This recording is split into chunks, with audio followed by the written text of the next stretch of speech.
অসমত এইবাৰ যেতিয়া সেন্সাস হ'ব, সেন্সাসৰ যেতিয়া ৰিজাল্ট ওলাব, মোৰ কথা আজি আপোনালোকে লিখি ৰাখিব, সেই মিয়া মুছলমানৰ সংখ্যা অসমত 38% হ'ব। যদি প্ৰজেকশ্যন কৰে, যিকোনো ষ্টেটিষ্টিক ডিপাৰ্টমেণ্টৰ মানুহে প্ৰজেকশ্যন কৰিব পাৰিব, অসমৰ জনসংখ্যাৰ তেওঁলোক 38 সংখ্যক হ'ব আৰু অসমৰ সৰ্ববৃহৎ জনগোষ্ঠীত পৰিণত হ'ব। আৰু এইটো অসমৰ এটা বাস্তৱ সত্য।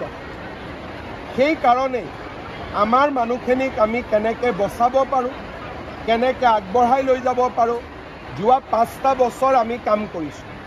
অহা বিধানসভাটো এই ধৰণৰ সমস্যাক লৈ দুখন খুব গুৰুত্বপূৰ্ণ আইন বিধানসভাৰ মজিয়াত আহিব। আজিয়ে মই ক'ব খোজা নাই কোন দুখন আইন, কিন্তু জাতি মাটি ভেটিক আগুৱাই লৈ যাবৰ কাৰণে দুখন আৰু ইম্পৰ্টেণ্ট বিধায়ক আহিব।